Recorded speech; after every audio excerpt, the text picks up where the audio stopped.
सत श्री अकाल दोस्तों, मेरा नाम है हरजिंदर सिंह और आप देख रहे हैं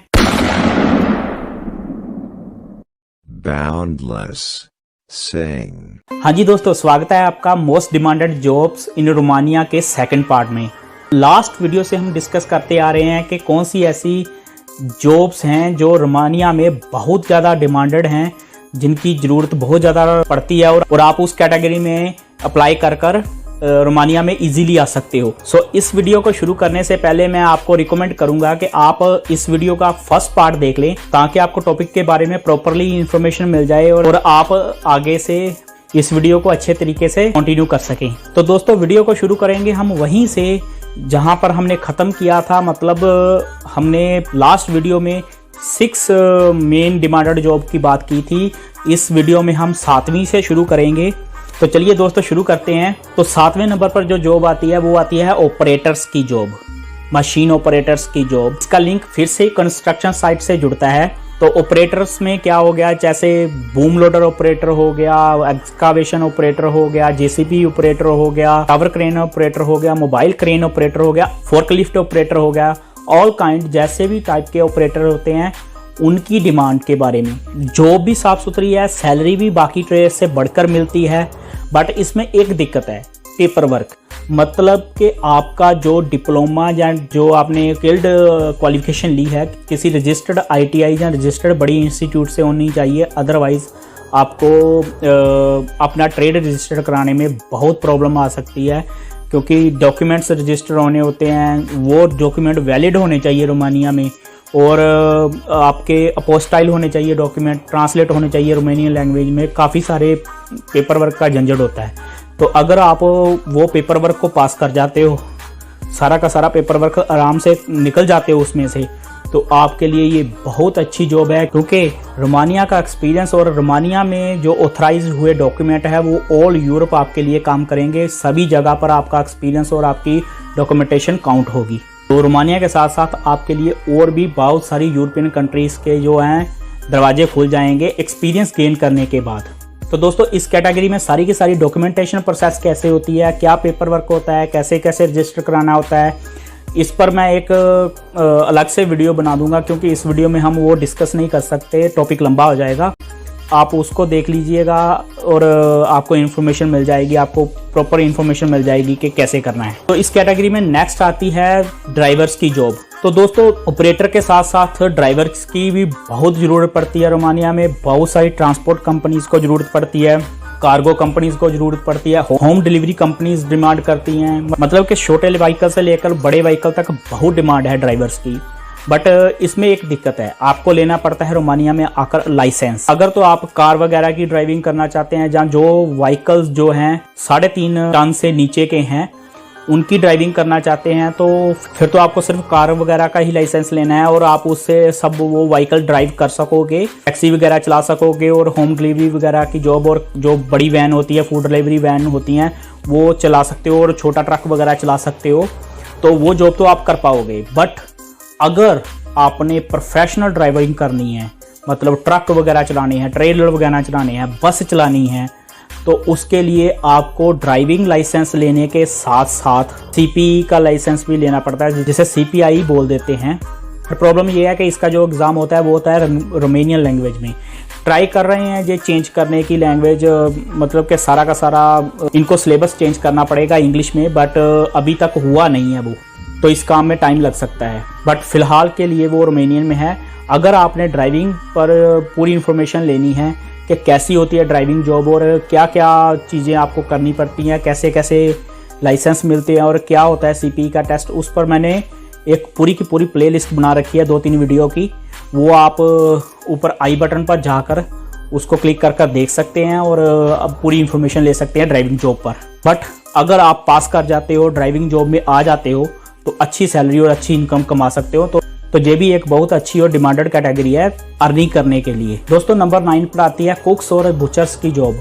जैसे जैसे रोमानिया में गिनती बढ़ती जा रही है इंटरनेशनल वर्कर्स की, जिसमें ज़्यादातर इंडिया से, पाकिस्तान से, बांग्लादेश, नेपाल वगैरह देशों से, श्रीलंका वगैरह देशों से जो इंटरनेशनल वर्कर्स आ रहे हैं, ऐसे वैसे उन कंट्रीज़ के कुक्स की डिमांड भी यहाँ पर रेस्टोरेंट्स में बढ़ती जा रही है। चाहे वो केटरिंग सर्विसेज होंगी चाहे वो रेस्टोरेंट सर्विसेज होगी, तो यहाँ के लोग भी मतलब कि काफ़ी ज़्यादा इंटरेस्ट दिखा रहे हैं इंडियन काइंड या पाकिस्तानी काइंड के फूड को टेस्ट करने में। सो इंटरनेशनल वर्कर के साथ साथ कुक्स वगैरह की डिमांड भी बढ़ती जा रही है हमारी पर्टिकुलर कंट्रीज़ में से। सो अगर आप कुकिंग का स्किल रखते हो और आपके पास एक वैलिड डिप्लोमा या डिग्री है रेस्टोरेंट की या शेफ़ की या कुकिंग की, तो आप इस कैटेगरी में भी अप्लाई कर सकते हो और आकर अच्छी इनकम कमा सकते हो और बाद में अपना बिजनेस भी इस्टेब्लिश कर सकते हो अगर आप अच्छी नॉलेज रखते हो तो। इसी तरह से बुचर की जॉब है। बुचर में भी ऐसा ही है कि जो कच्चा माल इन्होंने तैयार करना होता है, ज़्यादातर ये नॉनवेज ही खाते हैं सब, तो जो भी तैयार करना होता है उसकी पैकिंग करनी होती है, उसको स्लाइस करना होता है फूड को, तो उसके लिए भी इनको बहुत सारे स्किल्ड वर्कर्स की ज़रूरत पड़ती है इस कैटेगरी में, तो उनके लिए भी अच्छा स्कोप है। तो नेक्स्ट कैटेगरी में जो मैं बताने जा रहा हूँ ये कोई एक जॉब नहीं है, ये है ग्रुप ऑफ जॉब्स, मतलब कि इसमें बल्क में किसी एक जॉब में बंदे नहीं ज़्यादातर बुलाए जाते इंडिया या पाकिस्तान या नेपाल किसी भी देश में से, बट ये नहीं है कि इनकी डिमांड नहीं है।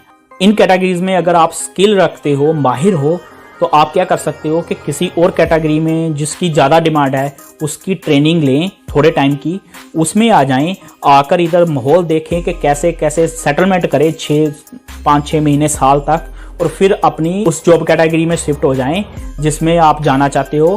तो इस जॉब कैटेगरी में कौन कौन सी जॉब्स आती हैं जिनकी अच्छी डिमांड है, क्योंकि ये टेक्निकल काइंड की जॉब हैं, जिसमें आती हैं nurses, day care girls, mechanics, technicians, electric technicians, IT guys, engineers, CCTV and security system service technicians. बहुत सारी ऐसी स्पेसिफिक काइंड की स्किल जॉब हैं जिनकी बल्क में डिमांड तो नहीं जाती हमारी कंट्रीज में, पर स्टिल उनकी डिमांड अंडर रोमानिया है, रोमानिया के अंदर है। उसका कारण ये है कि ज़्यादातर डिमांड किन की जाती है, ज़्यादातर डिमांड जाती है कंस्ट्रक्शन वर्कर्स की। कंस्ट्रक्शन कंपनीज हैं वो बल्क में बंदों को लेकर आती हैं, काम करवाती हैं, उनकी डिमांड ज़्यादा जाती है। बट जो ये होती है ना मेंटेनेंस जॉब, जैसे मैकेनिक की जॉब है, तो उनके पास अगर 1-2 मैकेनिक होगा, छोटी छोटी सर्विसेज हैं, हो सकता है उनको 1-2 मैकेनिक की ज़रूरत हो, बट वो उसके लिए इंडिया कैसे जाएंगे, है ना, या पाकिस्तान कैसे जाएंगे, नेपाल कैसे जाएंगे, वो वहाँ तो नहीं जा सकते, तो उनको यहाँ से ही मैनेज करना पड़ता है। तो अगर आप अच्छे मैकेनिक हो, मैं एक एग्जांपल दे रहा हूँ आपको, अगर आप अच्छे मैकेनिक हो, जहाँ आप एक अच्छे सिविल इंजीनियर हो, जहाँ आप एक अच्छे नर्स हो, जहाँ एक मतलब कैसी भी टेक्नीशियन जॉब आप जानते हो, तो आप उन जॉब्स में आ जाएं जिनकी डिमांड बहुत हाई लेवल पर है, स्पेशली कंस्ट्रक्शन जॉब्स, तो उनमें आप आ सकते हैं। और बाद में आप थोड़ा टाइम यहाँ पर बताने के बाद देखकर अच्छी तरह रोमानियन लैंग्वेज वगैरह सीख लें, क्योंकि इस कैटेगरी में आपको लैंग्वेज पर होल्ड होना बहुत ज़रूरी है।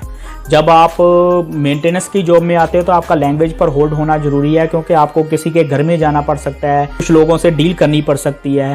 जैसे फॉर एग्जांपल आप एक इंजीनियर की जॉब लेना चाहते हो, इंजीनियर की जॉब के लिए आपको ऐसा नहीं होगा ना कि आपको सिर्फ इंग्लिश आती है तो उससे चल जाएगा, नहीं, आपको बहुत सारे लीगल डॉक्यूमेंट्स बनाने पड़ेंगे रोमानियन लैंग्वेज में, क्योंकि इनकी नेशनल लैंग्वेज तो रोमानियन है, इंग्लिश नहीं है, तो आपको वो लीगल वर्क करने पड़ेंगे, आपको कई लोगों से डील करनी पड़ेगी जिनको सिर्फ रोमानियन आती है, तो आपको वो लैंग्वेज भी सीखनी पड़ेगी। आपका रोमानियन लैंग्वेज पर अच्छा होल्ड होना चाहिए।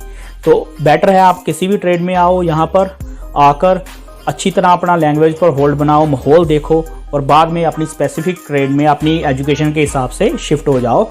वो आपके लिए बहुत बढ़िया बेनिफिशियल स्टेप होगा, और उससे आपको सैलरी भी अच्छी मिलेगी, क्योंकि आप रोमानिया में ऑलरेडी रेजिडेंस परमिट होल्डर होगे और जल्दी ही आपको जॉब भी मिल जाएगी और अच्छी सैलरी आप फाइंड कर जॉब ले सकते हो अपनी चॉइस के हिसाब से। बस इसमें एक छोटी सी दिक्कत होती है कि आपको पेपर वर्क बहुत सारा करना पड़ता है, मतलब कि अपने डॉक्यूमेंट, अपने एजुकेशन डॉक्यूमेंट्स आपको रजिस्टर्ड करवाने पड़ते हैं रोमानियन एजुकेशन अथॉरिटी में, आपको पोस्टाइल करवा कर लाने पड़ते हैं। इस टॉपिक पर भी मैं आपको एक वीडियो बना दूंगा कि क्या लीगल प्रोसेस होता है एजुकेशन डॉक्यूमेंट रजिस्टर्ड कराने का, तो आप उस वीडियो को देखकर भी अच्छी तरह से समझ पाएंगे कि कैसे कैसे करना है, सारा का सारा कंप्लीट प्रोसेस, और कैसे आप रजिस्टर करवा कर अगर आप एक अच्छा एजुकेशनल लेवल का स्किल रखते हो तो आप कैसे अपनी डिजायर्ड जॉब ले सकते हो, तो वो भी पूरे तरीके से लीगली। और उसका बेनिफिट क्या होगा जो मैंने पहले ही बता दिया कि एक बार यहाँ रोमानिया में रजिस्टर्ड हो गए डॉक्यूमेंट आपके, पूरे यूरोप में चलेंगे, हर कंट्री में चलेंगे आपके डॉक्यूमेंट अगर रोमानिया में रजिस्टर्ड हो गए तो। एक्सपीरियंस भी यहाँ का सब जगह पर काउंट होगा, मतलब कि आपके पास बहुत बड़ा एरिया खुल जाएगा अपना फ्यूचर सेव करने के लिए, और इनकम भी बहुत अच्छी कर पाओगे इसमें। तो दोस्तों इस लिस्ट में जो नेक्स्ट जॉब आने वाली है उस जॉब की डिमांड हो सकता है इन सब जॉब से ज्यादा हो, बट मैं क्यों उसको लास्ट में लेकर आ रहा हूँ उसका एक रीजन है, क्योंकि मैं पर्सनली वो कैटेगरी आपको रिकमेंड नहीं करना चाहता। वो है अनस्किल्ड वर्कर की कैटेगरी, मतलब कि हेल्पर जॉब। डिमांड बहुत है, आपको जैसे कोई भी एजेंट बोल देगा कि चलो हेल्पर की जॉब में आपको भेज देता हूँ, बट वो मैं रिकमेंड इसलिए नहीं करना चाहता क्योंकि जो हालत मैंने अनस्किल्ड वर्कर की देखी है, मतलब सबसे बुरा हाल उनका होता है। कहीं भी लगा देते हैं, किसी भी काम के लिए लगा देते हैं, ठीक है ना, उसका कोई स्किल भी नहीं बढ़ता, सैलरी भी कम मिलती है और काम भी ज़्यादा करना पड़ता है। तो मैं तो आपको यही रिकमेंड करूँगा कि अगर आपको कोई हेल्पर की जॉब में डाल भी रहा है तो फर्स्ट क्या होता है कि आपका आना ज़रूरी होता है। तो अगर आपको कोई आपका ट्रैवल एजेंट या कोई कंपनी आपको हेल्पर की जॉब में डालकर ले भी आ रही है तो आप आ जाओ, कोई बात नहीं। बट जितनी देर तक आपका प्रोसेस चल रहा है ना, जैसे यहाँ का प्रोसेस तो 6 महीने से ऊपर चला जाता है कई बार, तो आप उतने टाइम के लिए किसी स्किल्ड जॉब को सीख लो, जैसे मैसन की जॉब, कारपेंटर की जॉब, कोई भी ऐसी स्किल्ड जॉब सीख लो जो आप इजीली सीख पाओगे।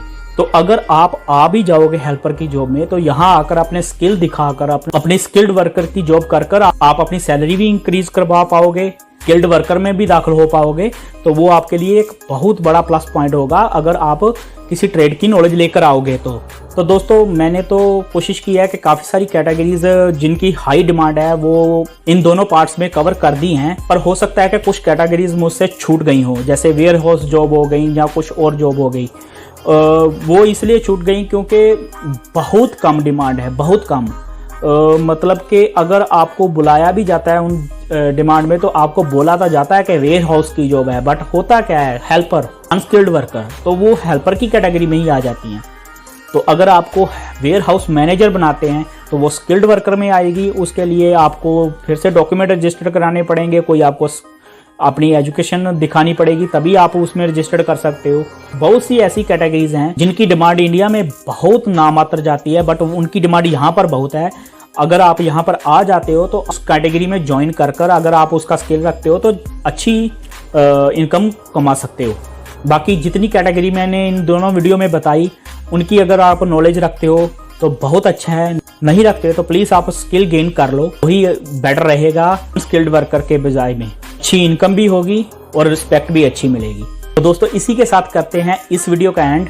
आज के लिए बस इतना ही। उम्मीद करता हूँ जानकारी आपके लिए काम की रही होगी। अगर हाँ तो वीडियो को लाइक कीजिए, शेयर कीजिए अपने दोस्तों के साथ। चैनल की सपोर्ट के लिए चैनल को सब्सक्राइब कीजिए और बेल आइकन का बटन दबाना मत भूलिए ताकि मेरी लेटेस्ट वीडियो के नोटिफिकेशन आपको हमेशा ही मिलते रहें। तो दोस्तों मिलते हैं किसी नई वीडियो में किसी नए कंटेंट के साथ, तब तक के लिए सत श्री अकाल।